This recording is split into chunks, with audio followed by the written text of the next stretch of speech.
বাসা দেখতে এসে বৃষ্টি কবলে পড়েছি, প্রচন্ড বৃষ্টি হয়ে গেছে। দেখতে পাচ্ছেন বাইক এখানে রাখলাম, সর্বশেষ আপনাকে দেখে নতুন একটা বিল্ডিং এ চলে এসেছি, দেখবো এখানে। সাথেই থাকুন, ধন্যবাদ।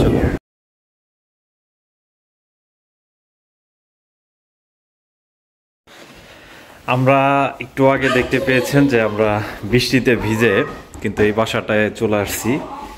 তো দেখবো এই বাসাটা ঘুরে ঘুরে, তো আপনাদেরকে একটু দেখাবো। তো এখানে একটা গ্লাস করা আছে, তো এইখানটাতে আমার অসম্ভব সুন্দর লাগছে। পুরো একটা সুন্দর একটা ভিউ দেখতে পাচ্ছেন, যে খুবই চমৎকার। তো আমার পাশেই হচ্ছে গিয়া যে মেন রাস্তা, সোসাইটির একদম লাস্ট কর্নারের যে বাসাটা মেন গেটের সাথে। তো এইদিকে ডাইনিং স্পেস, এখানে কিচেন রুম। তো এইখানে কিন্তু একটা সুন্দর একটা বেড, তো এইখানটাতেও একটা জানলা আছে, বেড সাথে আলমারি। তো এইখানে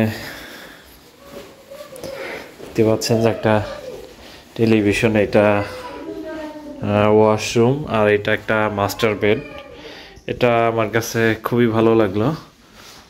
তো এখানে আলমারি করা আছে, তো এসি করা আছে, আর এখানে একটা গ্লাস করা আছে। তো অসম্ভব সুন্দর। এখানে দেখতে পাচ্ছেন ফুল একটা ভিউ পাওয়া যাচ্ছে। আমাদের যে বাসাটাতে আমরা আছি ওইখানেও আছে, বাট এটা হচ্ছে গিয়া একদম কর্নারে, তো যার কারণে পাশের যে পার্কগুলি পুরো একটা ভিউ কিন্তু এখান থেকে দেখা যায়।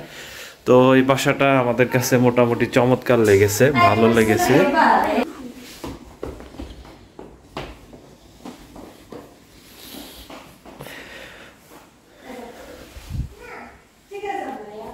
তো এই বাসাটার আমার সবচাইতে যেটা ভালো লেগেছে, এইখানের যে ভিউটা, তো অসম্ভব সুন্দর।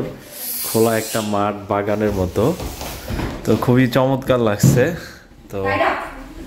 তো সবকিছু মিলিয়ে এই বাসাটা আমাদের ভালোই লেগেছে। তো আমরা আরো কয়েকটা দেখবো, তারপর আমরা চূড়ান্ত করব। তো এই বাসাটা আপনাদের দেখানোর কারণ হচ্ছে এটা আমাদের ভালো লেগেছে, যার কারণেই কিন্তু এই বাসাটা আজকে আপনাদের সামনে দেখানোর চেষ্টা করলাম। কারণ গতকাল আমরা দেখেছি, ভালো লাগেনি বলে আপনাদেরকে দেখানো হয় নাই। তো আজকে এটা একটু ভালো লেগেছে বলে আপনাদেরকে একটু দেখালাম।